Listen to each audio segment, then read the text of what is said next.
नमस्कार students, BA part second की home science की क्लास में एक बार फिर से आप सभी का स्वागत है। मैं doctor Alka Pareek, associate professor home science, government girls college Sikandra Dausa. हम लोग मानव विकास के सोपान विषय के अंतर्गत आनुवांशिकता, विकास, वृद्धि आदि का अध्ययन कर चुके हैं। आज की कक्षा में हम विकास के नियम और सिद्धांत जानने का प्रयास करेंगे।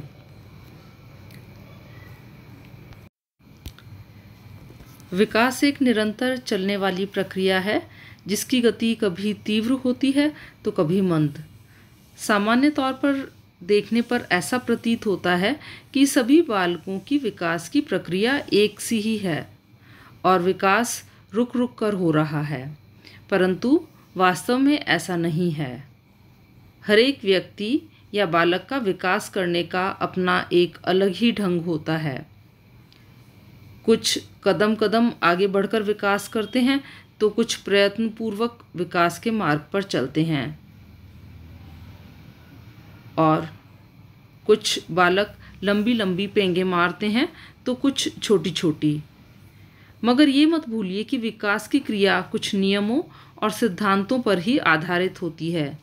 तो आइए जानें कि नियम और सिद्धांत कौन कौन से हैं। विकास के प्रमुख नियम अग्रांकित हैं।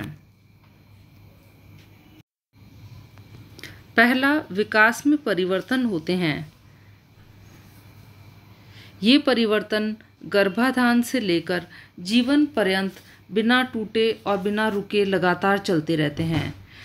विकास के क्रम में शारीरिक, मानसिक, बौद्धिक, सामाजिक और संवेगात्मक परिवर्तन होते हैं। इन परिवर्तनों को हम आसानी से देख और समझ सकते हैं। शारीरिक परिवर्तनों के अंतर्गत बालक का वजन व लंबाई का बढ़ना, हाथ पैरों, चेहरों आदि के आकार में परिवर्तन होता है।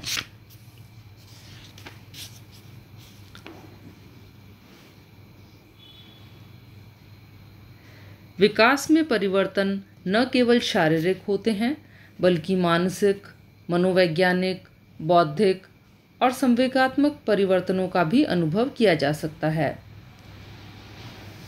दूसरा है, विकास का एक निश्चित प्रारूप होता है। प्रत्येक प्राणी, चाहे वह पशु हो या मानव, विकास का अपना एक निश्चित प्रारूप होता है और यह व्यक्ति के शारीरिक विकास की दो दिशाओं में होता है। पहला होता है मस्तक का अधोमुखी दिशा, यानी मस्तक से मुख की तरफ, और दूसरा निकट से दूर की तरफ। इनका अध्ययन हम अभी कुछ मिनटों बाद करेंगे डिटेल में। अभी हम विकास का तीसरा सिद्धांत समझ लेते हैं। विकास में वैयक्तिक विभिन्नताएं होती हैं। यद्यपि बालकों के विकास प्रतिमानों में काफ़ी हद तक समानता देखने को मिलती है, लेकिन अगर गौर से देखा जाए तो हर एक बालक के विकास प्रतिमानों का अपना एक वैयक्तिक स्वरूप होता है। हर एक का शारीरिक, मानसिक विकास के क्रम में अपना एक विशिष्ट ढंग होता है। विभिन्न बालकों के विकास दर और प्रतिमानों में पर्याप्त विभिन्नता देखने को मिलती है। यहाँ तक कि एक ही बालक में विकास दर विभिन्न अवस्थाओं में भिन्न भिन्न होती है। प्रसिद्ध मनोवैज्ञानिक बेले के शब्दों में, ऐसा बालक दुर्लभ होता है जो अपनी वृद्धि के संपूर्ण काल में सभी निश्चित चरों में एक ही क्रम का अनुसरण करता हो।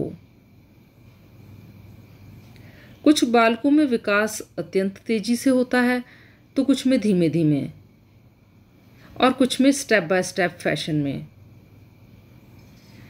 बालकों में व्यक्तिगत विभिन्नता के प्रमुख कारण होते हैं आनुवांशिक गुण, यानी हेरिडिटरी कैरेक्टर्स, जो उन्हें अपने माता पिता से प्राप्त होते हैं।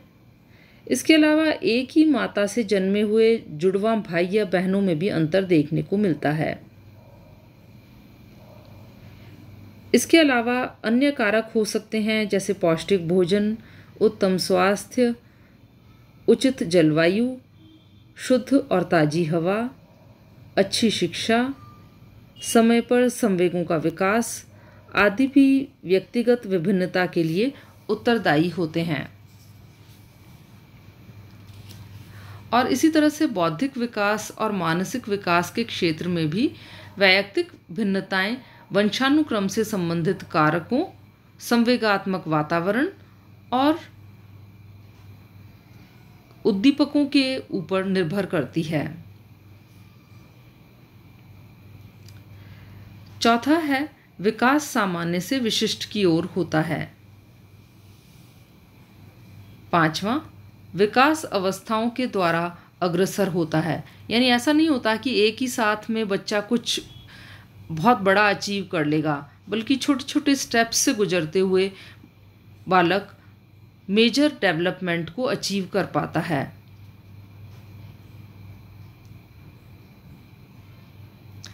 और जीवन यात्रा में इस तरह की अवस्थाओं को डेवलपमेंटल स्टेजेस या विकास अवस्थाएं कहते हैं। प्रत्येक विकास अवस्था अपनी विशेषताओं से पहचानी जाती है और एक अवस्था दूसरी अवस्था से काफ़ी भिन्न होती है। एस फील्डमैन के शब्दों में एक विकास अवस्था दूसरी विकास अवस्था से प्रमुख लक्षणों के आधार पर अलग की जाती है। यह एक अग्रणी विशेषता है जो विकास अवस्था को न्याय संगत और अनोखापन प्रदान करती है। छठे सिद्धांत के अनुसार विकास अधिगम और परिपक्वता का परिणाम है। इन दोनों में से किसी भी एक की कमी बालक के विकास को प्रभावित करती है, परंतु यह आज भी विवाद का विषय है कि बालकों के विकास में सबसे ज़्यादा प्रभावी अधिगम यानी लर्निंग है या परिपक्वता मैचुरेशन है। अलग अलग बाल मनोवैज्ञानिकों ने इस संबंध में अलग अलग मत बताए हैं। शोधों और अनुसंधानों से यह भी स्पष्ट हो चुका है कि जब बालकों के शारीरिक अंगों में परिपक्वता नहीं आती तब तक सीखने की क्रिया सामान्य नहीं हो पाती है।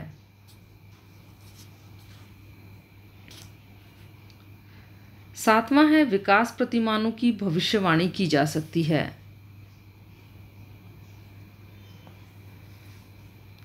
प्रत्येक विकास अवस्था की अपनी कुछ प्रमुख विशेषताएं होती हैं और ये विशेषताएं सभी सामान्य बालकों में अवस्था विशेष में अवश्य ही प्रकट होती है। बाल विकास के क्षेत्र में हुए अध्ययनों से यह भी ज्ञात हुआ है कि स्मरण शक्ति, तर्क शक्ति, वाक शक्ति आदि बौद्धिक प्रकारों के विकास प्रतिमानों के आधार पर ही बालक के संबंध में भविष्यवाणी भी की जा सकती है कि बालक तीव्र बुद्धि का होगा, सामान्य बुद्धि का या मंद बुद्धि का। बच्चों, अध्ययनों से यह भी सिद्ध हो चुका है कि जब बालकों का शारीरिक विकास तीव्र होता है तब मानसिक विकास की गति भी तीव्र होती है। विकास एक निरंतर चलने वाली प्रक्रिया है। Development is a continuous process.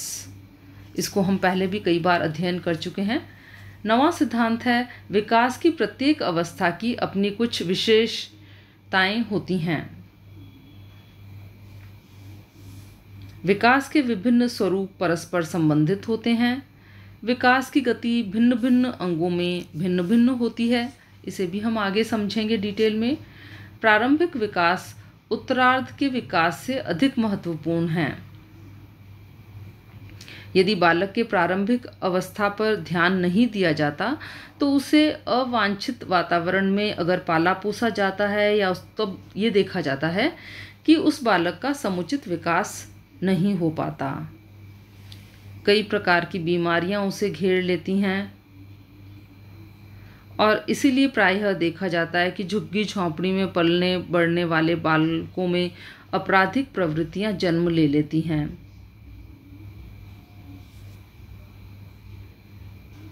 Bharat में ऋषि मुनियों ने भी प्रारंभिक विकास पर अधिक जोर देते हुए कहा है कि बालक तो एक कच्चे घड़े के समान होता है, जिसे कुम्हार अपने अनुभवी और कुशल उंगलियों से तराशकर एक सुंदर और उपयोगी वस्तु बनाता है। शेक्सपियर ने लिखा है, child is the father of man.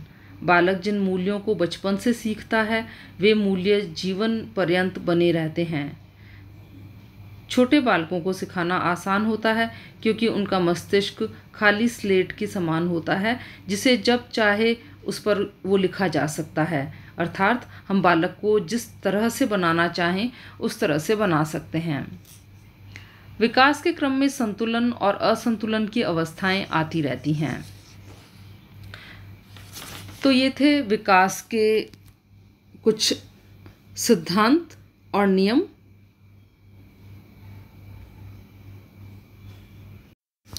अब देखो बच्चों, विकास किस तरीके से होता है, इसके लिए हमने आपको 3 पॉइंट्स पर कहा था कि हम आपको अगली कक्षाओं में समझाएंगे या थोड़ी देर बाद समझाएंगे।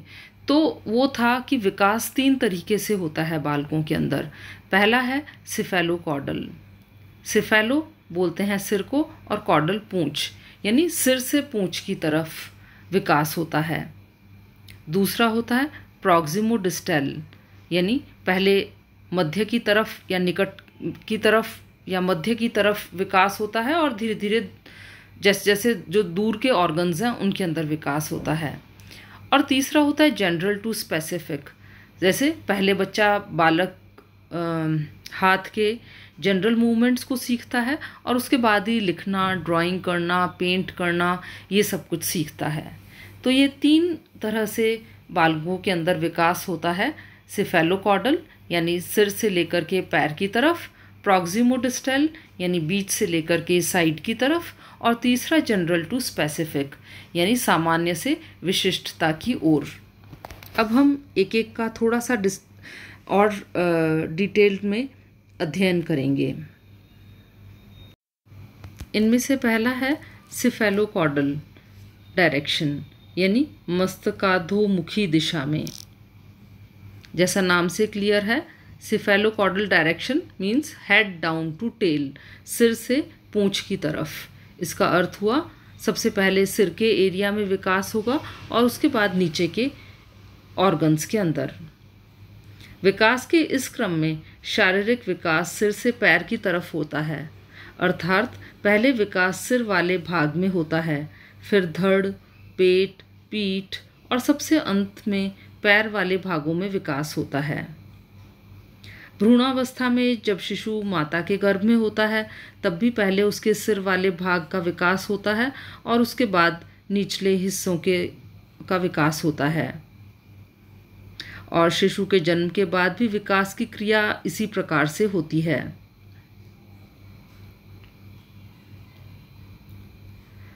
इसका हम इस तरह से समझ सकते हैं कि यदि शिशु को पेट के बल लिटा दिया जाए तो वह सबसे पहले अपने सिर और गर्दन को उठाता है, फिर कुछ दिनों बाद वह धड़ और पेट को भी उठाना सीख जाता है और फिर इसी क्रम में वह पेट के बल सरकने लगता है।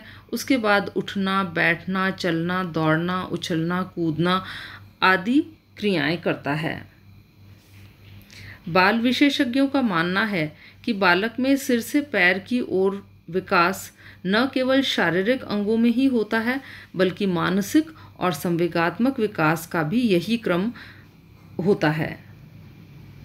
संवेदनाओं का विकास पहले शरीर के ऊपरी भागों में होता है, निचले हिस्से में यह विकास देरी से होता है।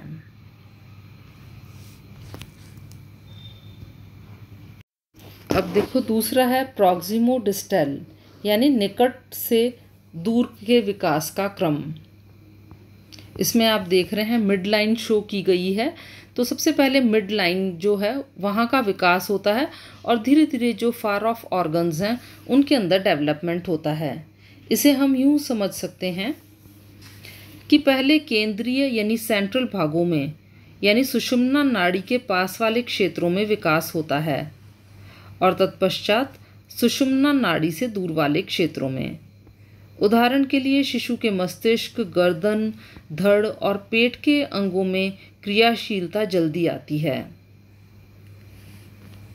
अनुसंधानों से यह सिद्ध हो चुका है कि बालक माता पिता के गर्भ में ही रोने, हंसने, मुस्कुराने लगते हैं। शिशु के कंधे, गर्दन, हाथों की क्रियाओं का विकास पहले होता है और उंगलियों का बाद में। इसे इस उदाहरण से भी समझा जा सकता है कि यदि शिशु को पकड़ने के लिए गेंद दी जाए तो 5 से 6 माह का शिशु उस गेंद को पकड़ने के लिए झपट्टा मारता है और पूरे शरीर को ही चलायमान कर देता है।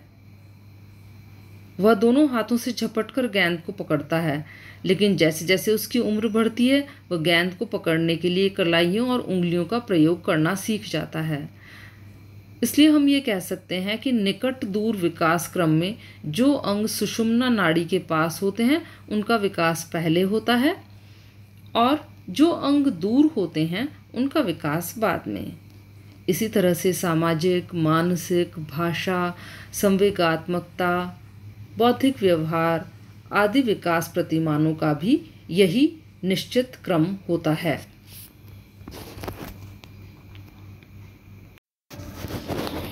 और लास्ट है development proceeds from general to specific, यानी पहले विकास सामान्य अंगों में होता है और उसके बाद विशिष्ट की ओर होता है।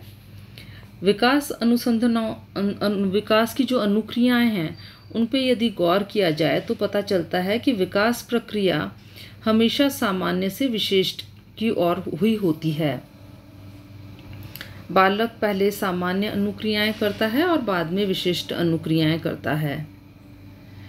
शैशवावस्था में बालक के हाथ, पैरों और शरीर के अन्य अंगों पर नियंत्रण नहीं होता। इसके कारण उनकी क्रियाएं अनियंत्रित और अनियमित होती हैं। लेकिन जैसे जैसे उनकी उम्र बढ़ती जाती है उनका शारीरिक एवं मानसिक विकास होता है और वैसे वैसे उनकी क्रियाएं सामान्य से विशिष्ट की ओर अग्रसर होती है। यदि 5 से 6 माह के शिशु को कोई खिलौना खेलने को दिया जाए तो वह उसे पकड़ने के प्रयास में पूरे ही शरीर को गतिमान कर देता है। तो ये था विकास का सामान्य से विशिष्ट की ओर गतिमान होना। तो बच्चों, आज की क्लास में हमने पढ़ा कि विकास के क्या सिद्धांत और नियम होते हैं और उसके अलावा 3 नियमों को हमने डिटेल में पढ़ा। पहला है सिफेलोकॉर्डल डायरेक्शन, दूसरा प्रॉक्सिमोडिस्टल डायरेक्शन और तीसरा जनरल टू स्पेसिफिक। तो आज की क्लास में हम इतना ही करेंगे और अगली कक्षा में हम करेंगे कि विकास के कारकों को प्रभावित करने वाले क्या क्या फैक्टर्स होते हैं, इनका हम अध्ययन करेंगे। तो आज की क्लास के लिए इतना ही। धन्यवाद।